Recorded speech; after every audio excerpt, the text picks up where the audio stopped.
ಮತದಾರರ ಪಟ್ಟಿ ಪರಿಷ್ಕರಣೆ SIR ಒಂದು ಕಡೆಗೆ ನಡೀತಾ ಇದೆ. ಅದರ ಮಧ್ಯದಲ್ಲಿ ಈಗ ಇನ್ನೊಂದು ಬಂದಿದೆ PRC. ಇದೇನು PRC ಅನ್ನುವಂಥ ಪ್ರಶ್ನೆ ಇರುತ್ತೆ. ರಾಜ್ಯದ ಜನತೆಗೆ ಸರ್ಕಾರ ನೀಡಲು ಮುಂದಾಗಿರುವಂಥ ಶಾಶ್ವತ ವಾಸಸ್ಥಳ ಪ್ರಮಾಣಪತ್ರ PRC ಈಗ ತೀವ್ರ ವಿವಾದಕ್ಕೀಡಾಗಿದೆ. PRC ವಿರೋಧಿಸಿ ಕೇಂದ್ರ ಗೃಹ ಸಚಿವ ಅಮಿತ್ ಶಾಗೆ ಕೇಂದ್ರ ಸಚಿವೆ ಶೋಭಾ ಕರಂದ್ಲಾಜೆ ಪತ್ರ ಬರೆದಿದ್ದಾರೆ. ಇದು ದೇಶದ ಭದ್ರತೆ ಮತ್ತು ಸುರಕ್ಷತೆಗೆ ಧಕ್ಕೆ ತರುತ್ತೆ ಅಂತ ಪತ್ರ ಅದು. ಈ ಬಗ್ಗೆ ಪ್ರತಿಕ್ರಿಯಿಸಿರುವಂಥ ಶೋಭಾ ಕರಂದ್ಲಾಜೆ ಅವರು SIR ಮಧ್ಯೆ PRC ಜಾರಿಗೆ ರಾಜ್ಯ ಮುಂದಾಗಿದೆ. ಈ ಹೊಸ ಪ್ರಮಾಣ ಪತ್ರ ಎಲ್ಲಿಂದ ಬಂತು? ಸಂವಿಧಾನದ ಅಡಿಯಲ್ಲಿ ಭಾರತೀಯರಿಗೆ ಒಂದು ದೇಶ ಒಂದು ಪೌರತ್ವ ಮಾತ್ರ ಇದೆ. ಇದಕ್ಕೆ ವಿರುದ್ಧವಾಗಿ PRC ವಿತರಣೆ ಮಾಡೋಕ್ಕೆ ಕಾಂಗ್ರೆಸ್ ಹೊರಟಿದೆ ಅಂತ ದೂರಿದ್ದಾರೆ. ಆದರೆ ಗೃಹ ಸಚಿವ ಪ್ರಿಯಾಂಕ ಖರ್ಗೆ, KPCC ಅಧ್ಯಕ್ಷ ಹರಿಪ್ರಸಾದ್ ಅವರು ಇದನ್ನು ಸಮರ್ಥಿಸಿಕೊಂಡಿದ್ದಾರೆ. ಇನ್ನು ಶಾಶ್ವತ ವಾಸಸ್ಥಳ ಪ್ರಮಾಣ ಪತ್ರಕ್ಕೆ ವಿರೋಧ ಯಾಕೆ ಅಂತ ನೋಡೋದಾದ್ರೆ ಈ ರೀತಿಯಾಗಿದೆ. ಓಕೆ, PRCಗೆ ವ್ಯಾಪಕ ವಿರೋಧ ಯಾಕೆ ವ್ಯಕ್ತವಾಗ್ತಾ ಇದೆ ಅನ್ನೋದಕ್ಕೆ ಸಂಬಂಧಪಟ್ಟಂತೆ ಕೆಲವು ಪಾಯಿಂಟ್ಸ್ ಇದೆ. SIR ಮಾಡ್ತಾ ಇರೋ ವೇಳೆಯಲ್ಲೇ ಉದ್ದೇಶಪೂರ್ವಕವಾಗಿ PRC ಮಾಡಲಾಗ್ತಾ ಇದೆ. ಪರ್ಮನೆಂಟ್ ರೆಸಿಡೆನ್ಸ್ ಸರ್ಟಿಫಿಕೇಟ್ ಅಂತ PRC ಅಂತಂದ್ರೆ ಎರಡೂ ಜೊತೆಗೆ ಮಾಡ್ತಾ ಇದ್ದಾರೆ. SIR ವೇಳೆ 2002ರ ಮತಪಟ್ಟಿಯಲ್ಲಿ ಮತದಾರರ ಹೆಸರು ಇಲ್ಲದೇ ಇದ್ದರೆ ಆತನ ಸಂಬಂಧಿ, ಉದಾಹರಣೆಗೆ ಅವರ ಅಪ್ಪ ಅಮ್ಮ, ಅವರ ಹೆಸರು ಮತ್ತು ವೋಟರ್ ID ನಂಬರನ್ನು ಹಾಕಬೇಕಾಗತ್ತೆ. 2002ರಲ್ಲಿ ಸಂಬಂಧಿಕರ ದಾಖಲಾತಿ ಇಲ್ಲದೆ ಹೋದರೆ ಚುನಾವಣಾ ಆಯೋಗ ಸೂಚಿಸಿರುವ 11 ದಾಖಲಾತಿಯಲ್ಲಿ ಯಾವುದಾದ್ರೂ ಒಂದು ದಾಖಲಾತಿಯನ್ನು ನೀಡಬಹುದು. ಉದಾಹರಣೆಗೆ Aadhaar card, PAN number, bank passbook ಈ ಥರ ಕೊಡ್ಬೋದು. ಚುನಾವಣಾ ಆಯೋಗದ ದಾಖಲಾತಿಯಲ್ಲಿ ವಾಸಸ್ಥಳ ಪ್ರಮಾಣ ಪತ್ರವೂ ಒಂದು. ಇದನ್ನು ಅರ್ಥ ಮಾಡ್ಕೊಳ್ಳಿ. ಚುನಾವಣಾ ಆಯೋಗದ ದಾಖಲಾತಿಯಲ್ಲಿ ವಾಸಸ್ಥಳ ಪ್ರಮಾಣ ಪತ್ರವೂ ಒಂದು. ಈಗ ರಾಜ್ಯ ಸರ್ಕಾರ ಈ ಶಾಶ್ವತ ನಿವಾಸ ಪ್ರಮಾಣ ಪತ್ರ ನೀಡ್ತಿರೋದು SIRಗೆ ಅನುಕೂಲ ಆಗುತ್ತೆ. ಯಾರ್ಯಾರ ಹೆಸರು ಬಿಟ್ಟು ಹೋಗುತ್ತೆ, ಯಾರ್ಯಾರಿಗೆ ಆತಂಕ ಇದೆ ಅಂತ ಹೇಳಿದ್ವಲ್ಲ, ಅವ್ರಿಗೆ ಇದು ಅನುಕೂಲ ಆಗುತ್ತೆ, ಅದಕ್ಕೆ ಕೊಡ್ತಾ ಇದ್ದಾರೆ.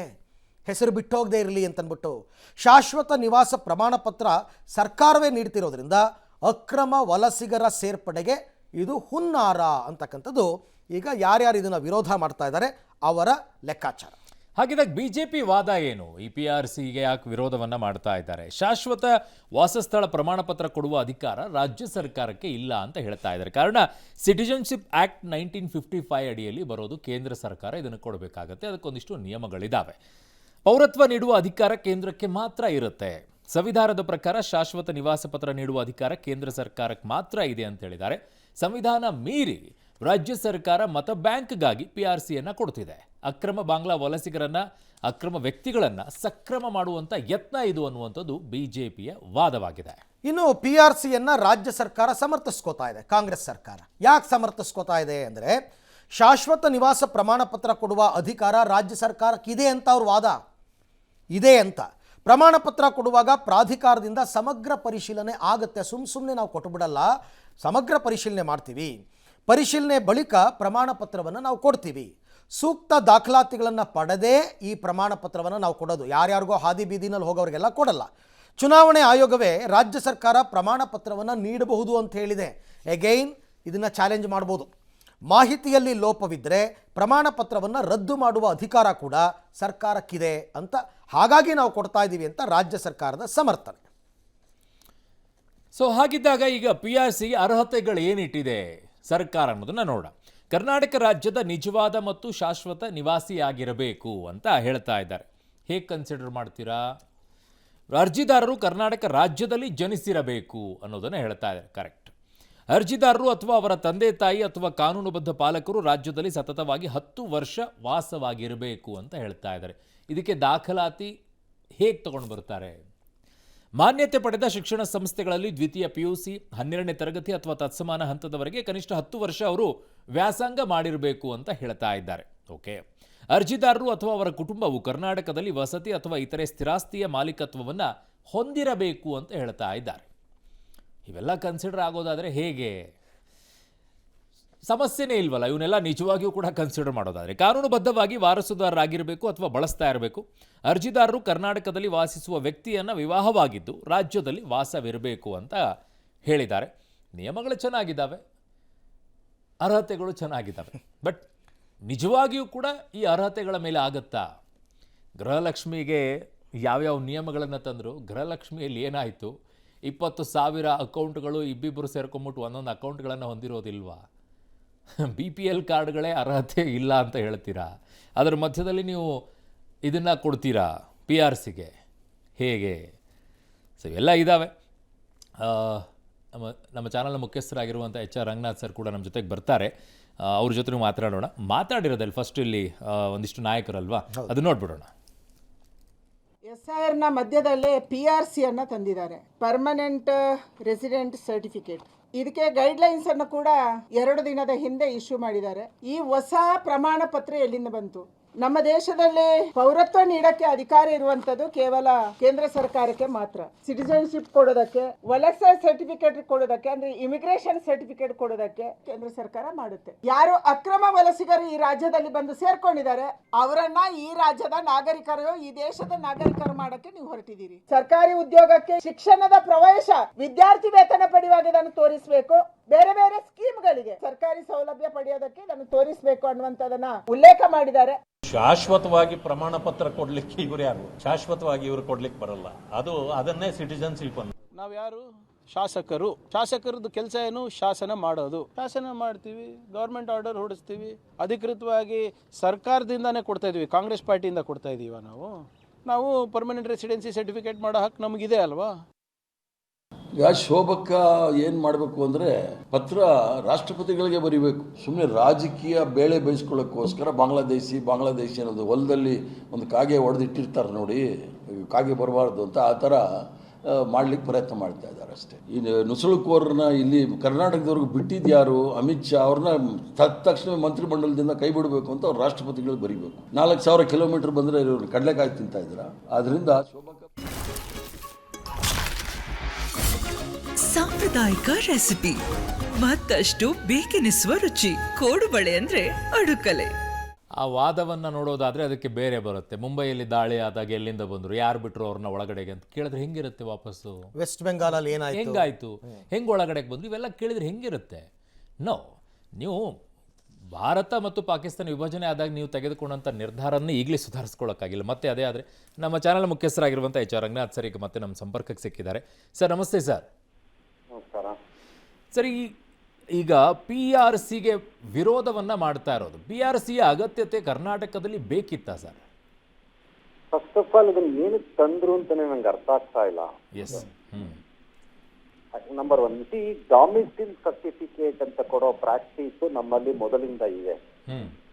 ಡಾಮಿಸಿಲ್ ಸರ್ಟಿಫಿಕೇಟ್ ಏನಕ್ಕೆ ಮಾಡ್ತಾ ಇದೆ ಅಂದ್ರೆ, ಡಾಮಿಸಿಲ್ ಅನ್ನ ಎಸ್ಟಾಬ್ಲಿಷ್ ಮಾಡೋದು ಏನಕ್ಕೆ ಅಂದ್ರೆ, ಈ BDA ನಲ್ಲೆಲ್ಲ ಸೈಟು ಗೀಟು ಅಪ್ಲೈ ಮಾಡಬೇಕಾದ್ರೆ ನೀನು ಕರ್ನಾಟಕದ ನಿವಾಸಿ ಆಗಿರಬೇಕು ಅಂತ ಕೊಡಬೇಕಿತ್ತಲ್ಲಿ.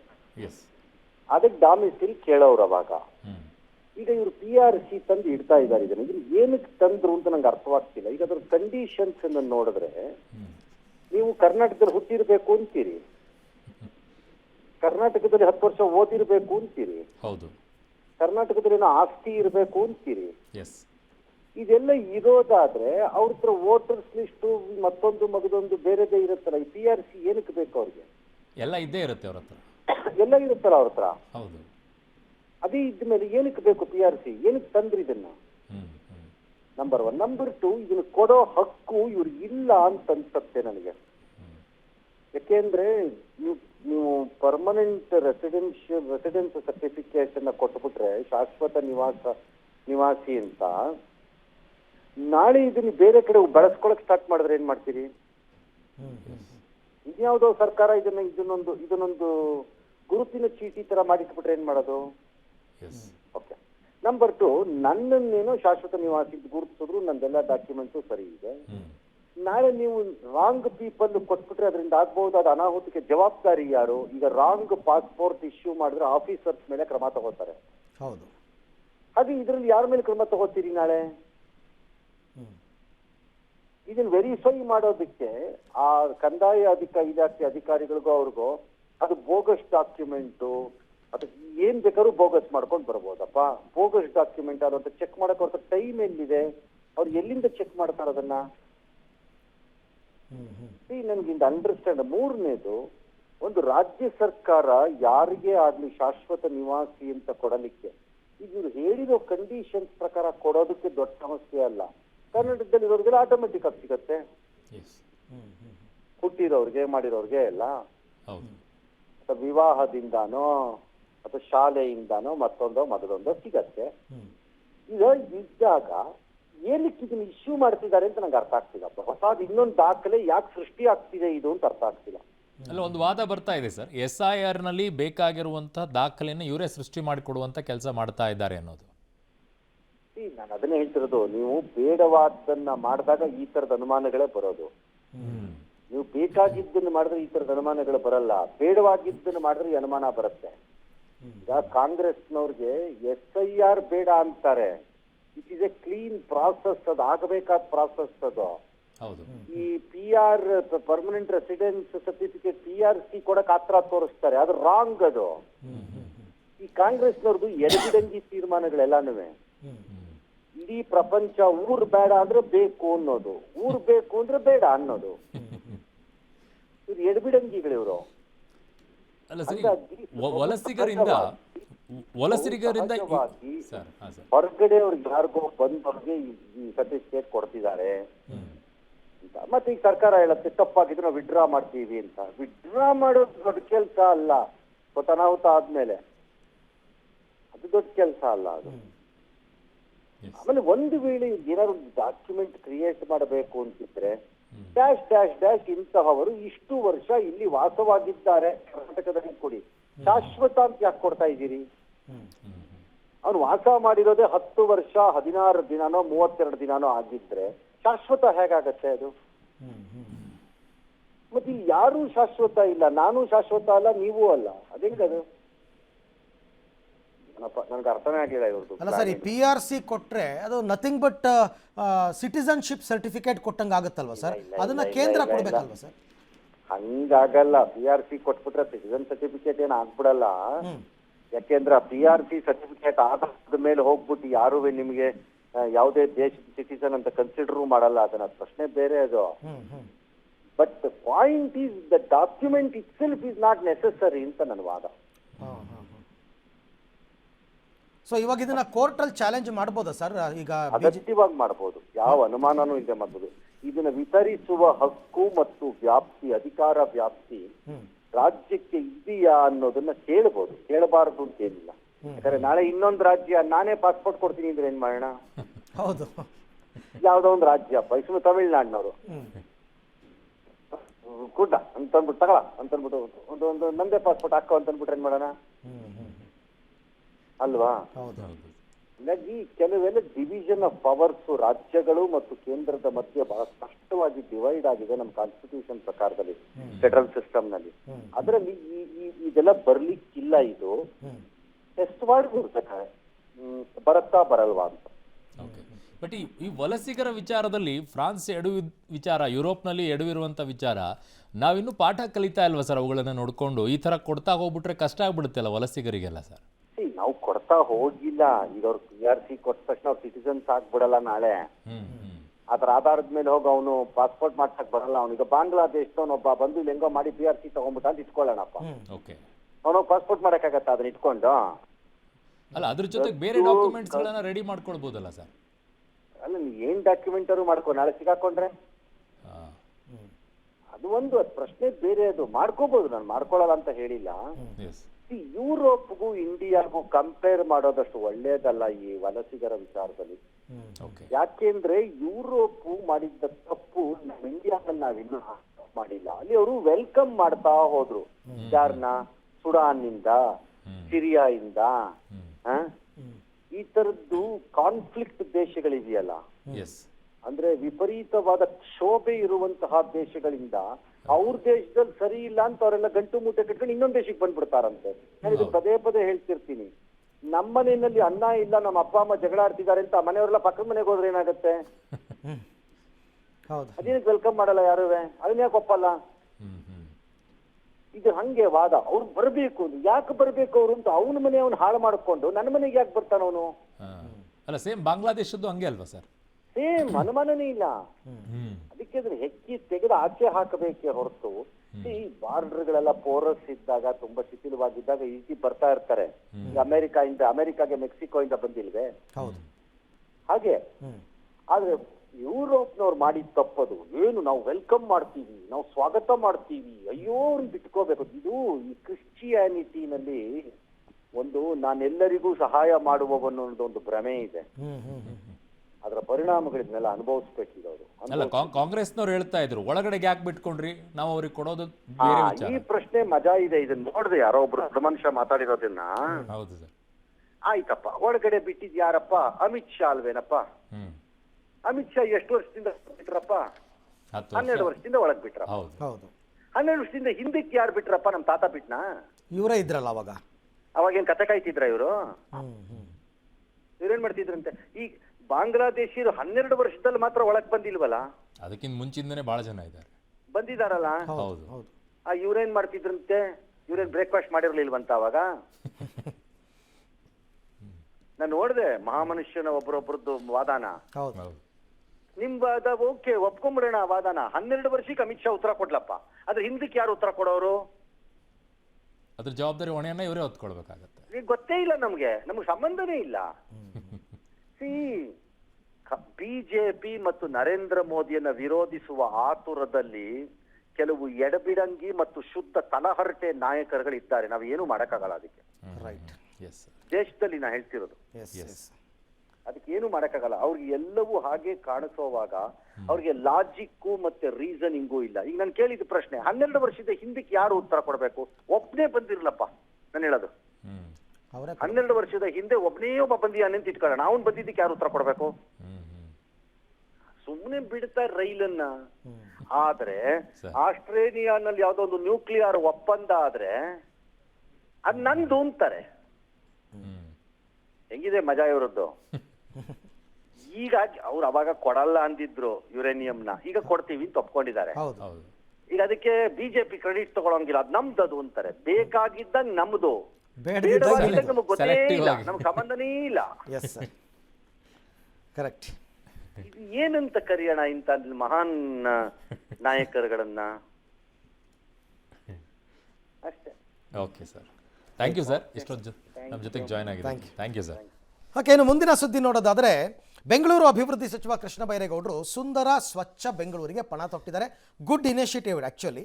ಒಂದು ಕಡೆ ಫುಟ್ಪಾತ್ ಒತ್ತುವರಿ ತೆರವು ಕಾರ್ಯಾಚರಣೆ ನಡೀತಾ ಇದ್ದರೆ, ಮತ್ತೊಂದು ಕಡೆ ರಸ್ತೆಗಳಲ್ಲಿ ಅನಾಥವಾಗಿ ನಿಲ್ಲಿಸಲಾಗ್ತಾ ಇರುವಂತಹ ವಾಹನಗಳ ಜಪ್ತಿಗೆ ಮುಂದಾಗಿದ್ದಾರೆ. ಆಪರೇಷನ್ ವೆಹಿಕಲ್ ಕಾರ್ಯಾಚರಣೆಗೆ ಕ್ವೀನ್ಸ್ ರಸ್ತೆಯಲ್ಲಿ ಕೆಪಿಸಿಸಿ ಪಕ್ಕದ ರಸ್ತೆಯಲ್ಲಿ ನಿಲ್ಲಿಸಲಾಗಿದ್ದ ವಾಹನಗಳಿಗೆ ನೋಟಿಸ್ ಸ್ಟಿಕ್ಕರ್ ಅಂಟಿಸಿ ಸಚಿವರೇ ಖುದ್ದಾಗಿ ಚಾಲನೆ ಕೊಟ್ಟಿದ್ದಾರೆ. ಜಿಬಿಎ ಪೊಲೀಸ್ ಇಲಾಖೆ ಜಂಟಿಯಾಗಿ ಈ ಕಾರ್ಯಾಚರಣೆಯನ್ನು ಮಾಡುತ್ತೆ. ಸದ್ಯಕ್ಕೆ 1581 ವಾಹನಗಳ ಪಟ್ಟಿಯನ್ನು ಮಾಡಲಾಗಿದೆ. ಇನ್ನು ಫುಟ್ಪಾತ್ ವೆಹಿಕಲ್ ಬಳಿಕ ಕಸದ ಸಮಸ್ಯೆ, ರಾಜಕಾಲುವೆ ಒತ್ತುವರಿ ತೆರವು, ಸಾರ್ವಜನಿಕ ಸ್ಥಳದಲ್ಲಿ ಅವಶೇಷಗಳನ್ನು ಸುರಿದು ಹೋಗೋದು, ಇದರ ಬಗ್ಗೆನೂ ಕೂಡ ಕಾರ್ಯಾಚರಣೆ ಮಾಡ್ತೀವಿ. ಎಷ್ಟೇ ಟೀಕೆ ಬಂದರೂ ಬೆಂಗಳೂರು ಜನರ ನೆಮ್ಮದಿಗೋಸ್ಕರ ಕ್ರಮ ಕೈಗೊಳ್ತೀನಿ ಅಂತ ಕೃಷ್ಣ ಬೈರೇಗೌಡ ಅವರು ಹೇಳಿದ್ದಾರೆ. ಹಾಗಾದರೆ ಏನಿದು ಆಪರೇಷನ್ ವೆಹಿಕಲ್ ಅನ್ನೋದನ್ನು ನೋಡೋಣ. ಹಾಗಿದ್ದಾಗ ಆಪರೇಷನ್ ವೆಹಿಕಲ್ ಏನು?